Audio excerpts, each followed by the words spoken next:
Okay, so Halloween, right? Everyone always goes crazy for the candy. Mm. But guess what? We're diving into something different this time.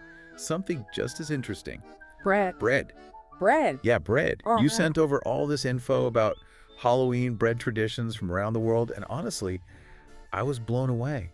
Spooky stories, ancient rituals, who knew? You're right, it is pretty amazing. Bread is this universal food, right?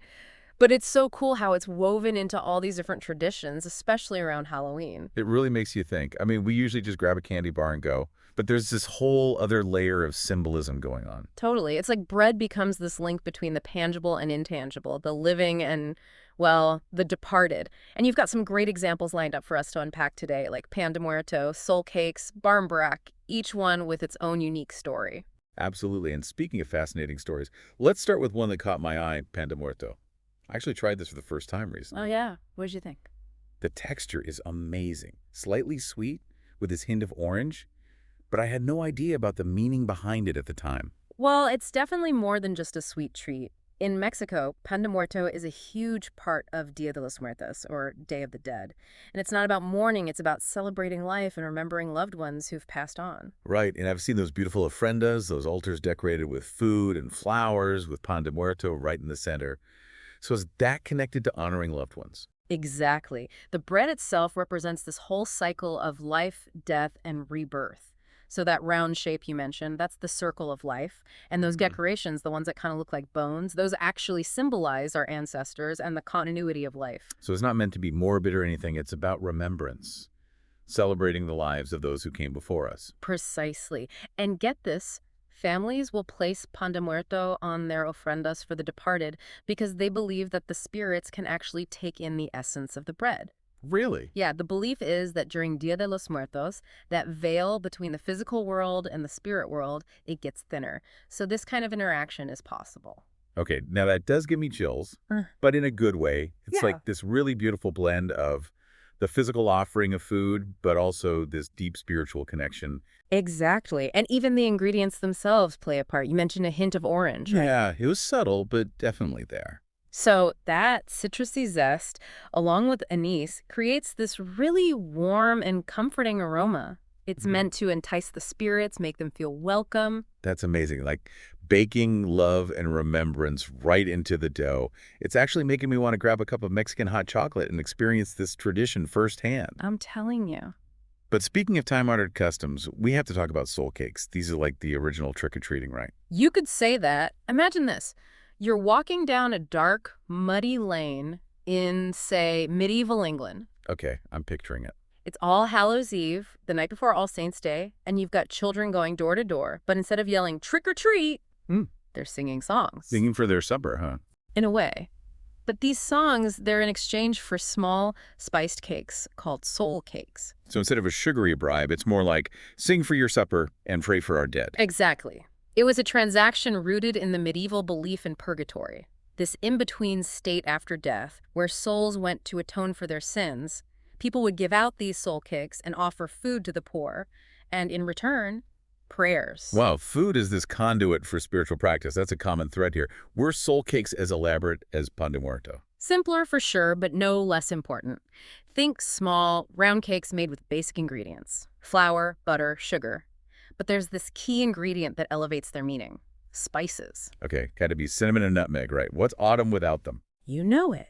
But it's more than just the flavor. Back then, spices were valuable. They came from far-off lands, and they could transform flavors. People saw them as purifying, even spiritually potent. Wow, so a sprinkle of cinnamon wasn't just for taste, it added this whole other layer of meaning. Absolutely, it shows how much food is intertwined with what we believe.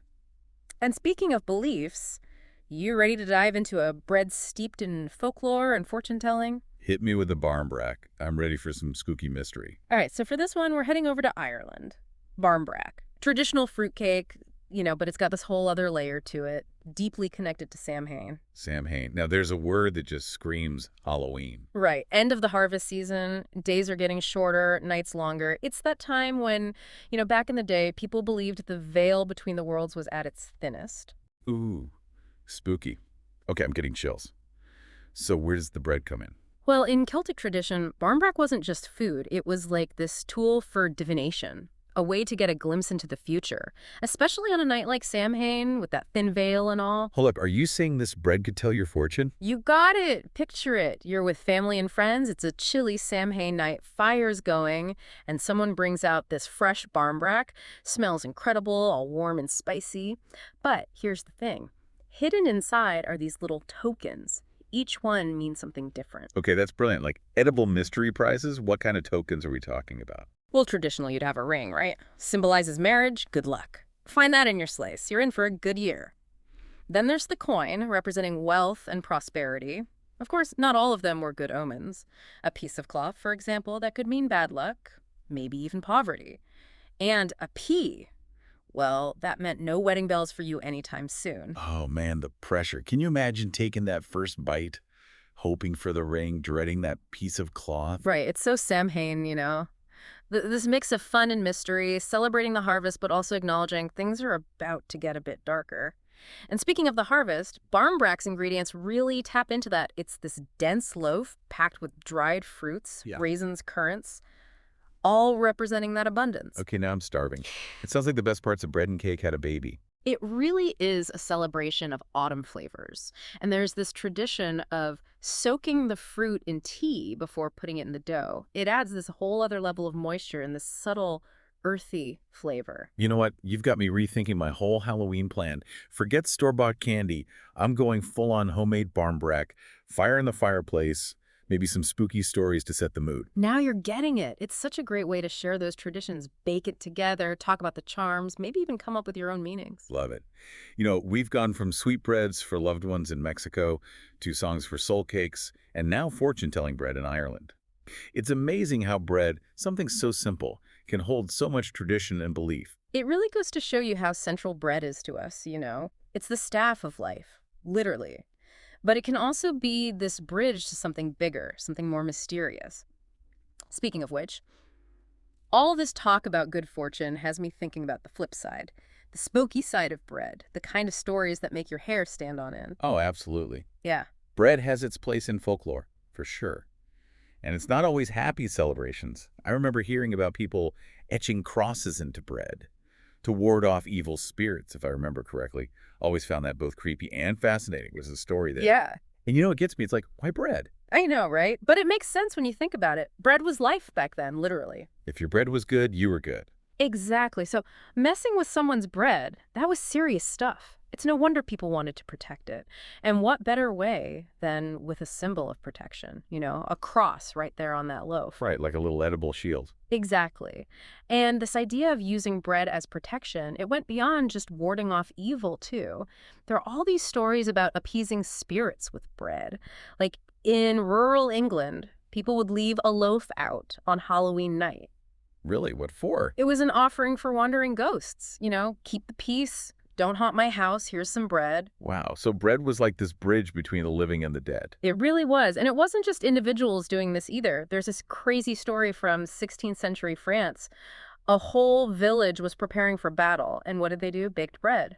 Okay, I mean, soldiers got to eat. Sure, but this bread was special. It was blessed by a priest. They believed it would actually protect them in battle, like spiritual armor or something. That's wild. You really don't think about these things when you just pop a piece of bread in your mouth, do you? Not at all. And those stories just scratch the surface. Bread, flour, grains, they pop up in folklore all over the world. From ancient myths to local superstitions, it's fascinating how this simple food has captivated us for centuries. It really is. It just goes to show you there's always more to learn. Even about something as, well, everyday as bread. This whole deep dive has been eye-opening. It has, and I think it's so important to remember these traditions, to keep them alive. Absolutely. So as we wrap up here, what's one thing you hope our listeners take away from all this? As you're planning your Halloween this year, think about trying some of these traditions.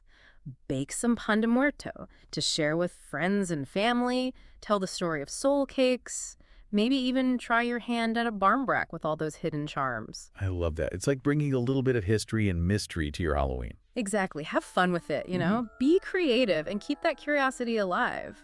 Like we said, there's always something more to discover, even in a slice of bread. Couldn't have said it better myself.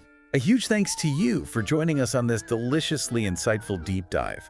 And to our listeners, Happy baking, and have a spooktacular Halloween.